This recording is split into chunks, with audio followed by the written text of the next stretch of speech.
Hello, welcome to another episode of Chills with King Kelly, and of course you're with me, King Kelly himself. I have seen some people who started different businesses. Some they just had an idea and they wanted to implement it, but then because of the different challenges that are in Malawi or in most African countries, they never either implemented the idea or they started the business, but then at the end of the day, because of these challenges, the business failed.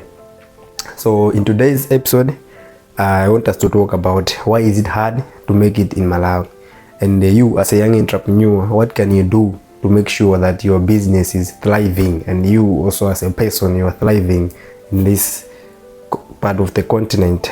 So stay there and let's get into it. So the number one thing that makes it hard for somebody to achieve it in Malawi is that our education system doesn't provide you with the tools that you can use to create something of your own. I'm sure most of you have heard this almost 1,000 times. Most people say this, education in Malawi is most theoretical, blah blah blah.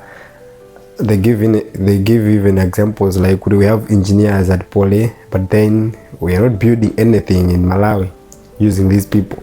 When we want to build, let's say, a road, we hire companies from China to do the things for us. So I'm not going to dwell much on explaining like how the education system doesn't provide with the tools. I'll just give you some examples, like practical examples that I have seen. So when I was in my first year at college, that's when we just came and we are supposed to be writing assignments now using Microsoft Word. So somebody has schooled from primary, secondary school, and they're at college. At college, they just give you an assignment and they expect you to deliver in a Word form. But then you find somebody doesn't know how to use Word. He has never even seen the Word, like how it looks.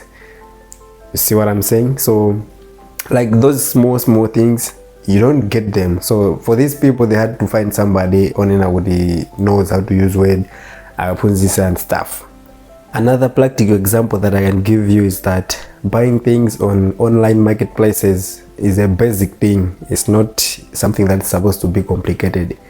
But then you will find that most people don't even know where to start. If they wanted to order something, let's say on Amazon, AliExpress, Alibaba, and those kind of stuff, most people don't know. Even somebody who has finished college, they don't know. But then these kind of things, they are basic, yes, but they are the things that can help you to grow in any ventures that you're doing. Let's say you're doing some business, and in your business you need this particular tool that you cannot find in Malawi. You can go online.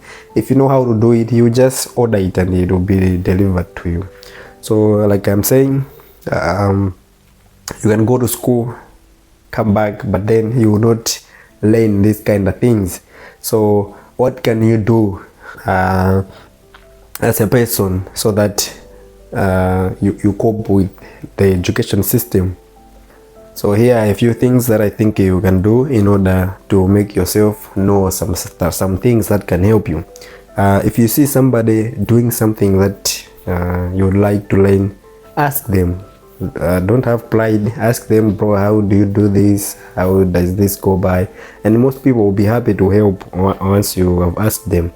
Number two, right now you're living in a digital world. Anything that you want is probably on YouTube. You can just search how to do this, how to do that.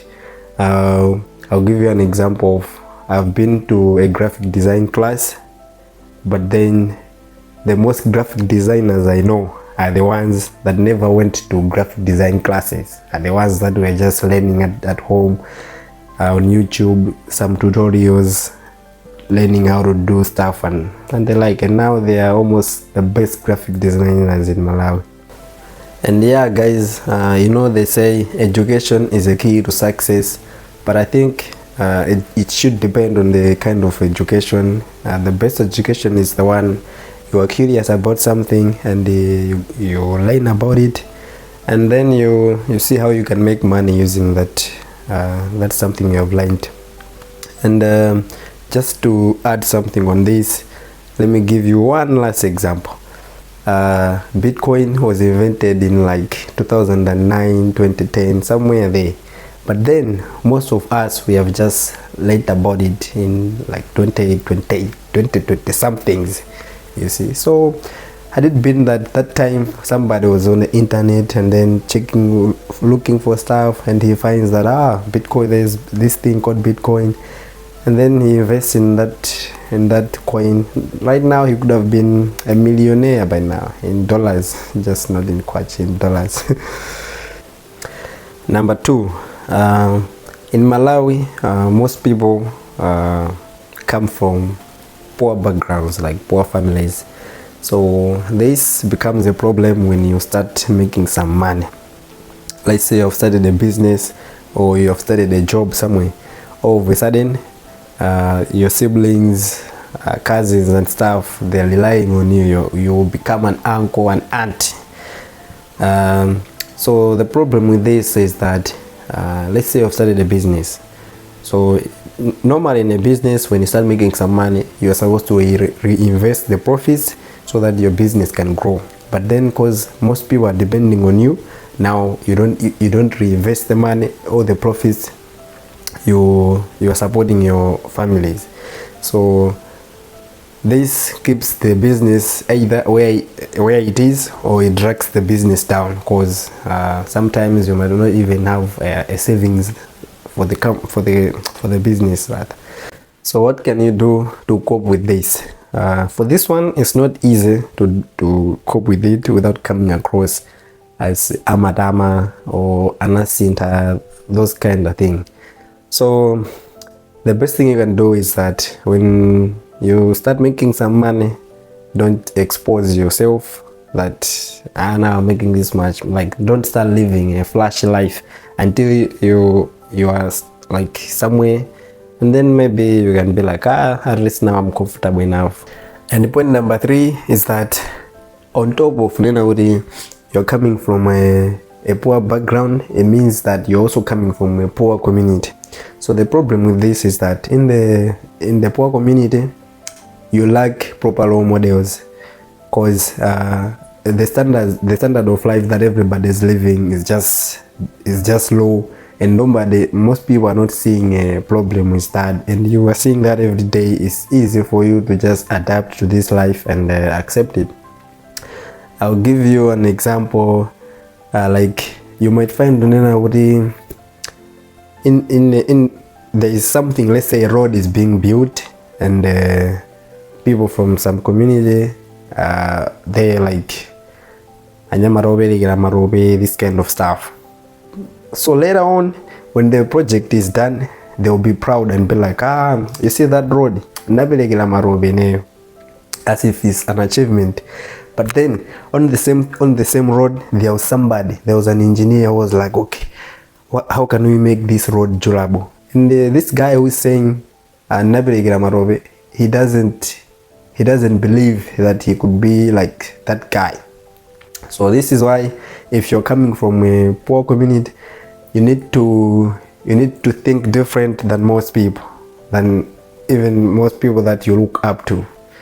So point number 4, I'm sure you've heard of the saying. The saying goes, if you want to go faster, go alone, but if you want to go further, go as a team. The saying is true, but then in Malawi the problem is, instead of us coming together, like bringing our resources together and build one big thing, we would rather be competing with one another. So you find that you are doing this thing, your friend might be doing the same thing also, and this happens because of I think most people are trying to be better than the other person, and also the number 1 problem, jealousy. Like, I should team up with this guy, maybe have more resources than him, then in the end we see my resources and again away as a kind of do that kind of thing. So most people, they'd rather be the god ego rather than when we should come together and we should build something big. So to cope with this, what you can do is just start your thing on your own, and hopefully somebody who is also doing another thing on his own.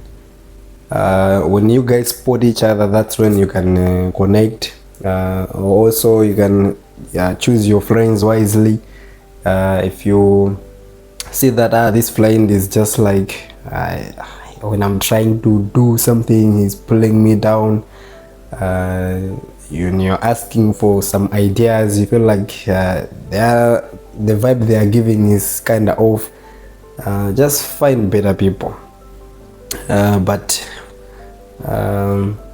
as a person, you should be willing to start something on your own. That should be on your number one list. That nobody has to do anything for you to start your thing. So if you're thinking of something, make sure that you're in a position whereby you can do that thing on your own. If you are to team up with somebody, yes, good for you, but then for the moment you can just start on your own. So point number 5, and the last one for this episode, is that most people don't have knowledge when it comes to investing, like what are the assets and which things are liabilities. So when they start making money, instead of buying the assets, they start buying the liabilities. So I can break it down like this. Let's say you have started a job, and then you're getting some money. Most people, they would go for buying a piece of land and start building a house. But then this might seem like a wise decision at first, but then think about the return on this investment. Because for you to build a house nowadays, it needs a lot of money. And for that house to give you back the amount of money you have invested in, it takes 10 to 15 years or maybe 20 years. You see? But then with the same money that you have used to build the house, you can do something that can be giving you money on a regular basis. So you as an entrepreneur, you have to be smart before you put your money anywhere. Calculate the risks and think of the return on this investment, so that you don't lose money and you don't get your money stuck in some place. And yeah, so guys, that's it for today. Hopefully I'll catch you in the next episode. Peace out.